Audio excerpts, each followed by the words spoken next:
रात के 3 बज रहे हैं। पूरी दुनिया सो रही है, लेकिन आपके दिमाग में एक पूरी फिल्म चल रही है।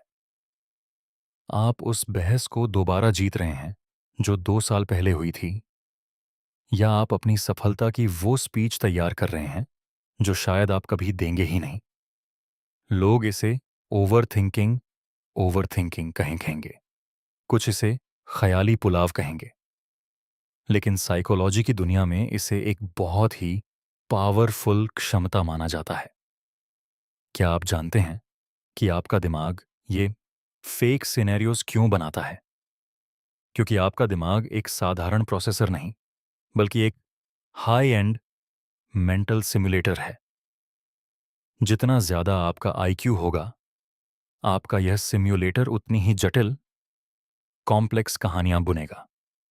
आज मान दर्पण पर हम उस रहस्यमयी पर्दे को हटाएंगे और जानेंगे कि क्यों दुनिया के सबसे बुद्धिमान लोग अक्सर अपनी ही बनाई काल्पनिक दुनिया में खोए रहते हैं।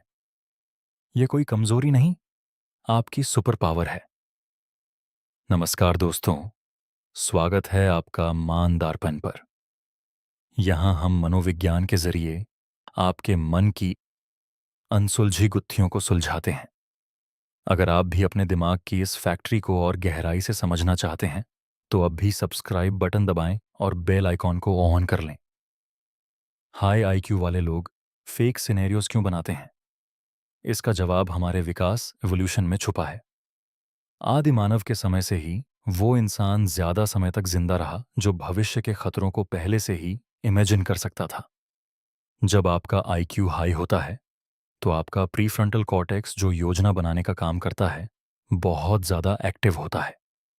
आपका दिमाग खाली नहीं बैठ सकता, वो लगातार व्हाट इफ, अगर ऐसा हुआ तो क्या होगा, कि खेल खेलता है।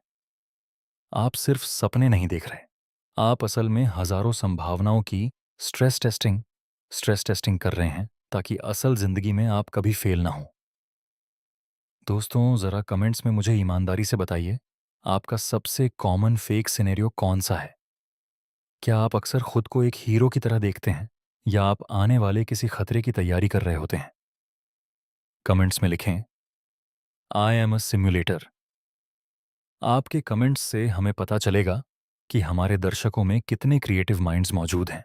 चलिए, अब उस महापुरुष की बात करते हैं जिसने बिना लैब के, सिर्फ अपने फेक सिनेरियोज के दम पर दुनिया बदल दी। जब बात मानसिक कल्पना और बुद्धिमानी की आती है, तो महान वैज्ञानिक और आविष्कारक निकोला टेस्ला से बड़ा उदाहरण कोई नहीं हो सकता। टेस्ला के पास एक अद्भुत मेटाकॉग्निटिव आईक्यू था। उन्होंने अपनी बायोग्राफी में लिखा था, my method is different, I do not rush into actual work, when I get an idea I start at once building it up in my imagination. I change the construction, make improvements, and operate the device in my mind. अर्थात, मेरा तरीका अलग है। मैं सीधा काम शुरू नहीं करता। जब मुझे कोई आइडिया आता है, तो मैं उसे तुरंत अपनी कल्पना में बनाना शुरू कर देता हूं। मैं दिमागी तौर पर ही उसमें सुधार करता हूं और मशीन को चलाकर देखता हूं। टेस्ला के लिए उनके फेक सिनेरियोज ही उनकी लैब थे। हाई आईक्यू वाले लोग टेस्ला की तरह ही होते हैं। वे हकीकत में हाथ लगाने से पहले दिमाग में हजारों बार उस काम को कर चुके होते हैं। लेकिन इस सिम्युलेटर के दो पहलू हैं। Divergent thinking. हाई आईक्यू लोग एक समस्या के 10 समाधान सोच सकते हैं। उनकी कल्पना उन्हें एक बेहतरीन लेखक, इंजीनियर या कलाकार बनाती है। The anxiety trap. कभी कभी यह सिम्युलेटर नेगेटिव लूप में फंस जाता है। आप वो बातें सोचने लगते हैं जो कभी होंगी ही नहीं, और बिना वजह तनाव पाल लेते हैं। एक हाई आईक्यू इंसान की पहचान यह नहीं है कि वो सोचना बंद कर दे, बल्कि ये है कि वो अपने सिम्युलेटर को कंट्रोल करना सीख जाए। वो जानते हैं कि उनकी कल्पना एक औजार, टूल है, उनकी पहचान नहीं। तो अगर अगली बार आप खुद को किसी काल्पनिक बहस या भविष्य की चिंता में खोया हुआ पाएं, तो मुस्कुराइए। याद रखिए, कि आपका हाई एंड सीपीयू बस एक टेस्ट रन कर रहा है। आप पागल नहीं हैं। आप बस बाकियों से ज़्यादा प्रोसेस कर रहे हैं। अपनी इस कल्पना को रचनात्मकता में बदलें, चिंता में नहीं।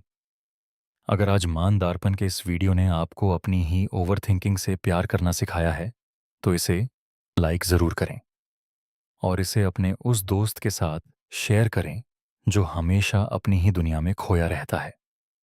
आप अगला वीडियो किस साइकोलॉजिकल विषय पर चाहते हैं, हमें कमेंट्स में बताएं। अपने सिम्युलेटर को सही दिशा दें और देखते रहें ईमानदार पान। धन्यवाद।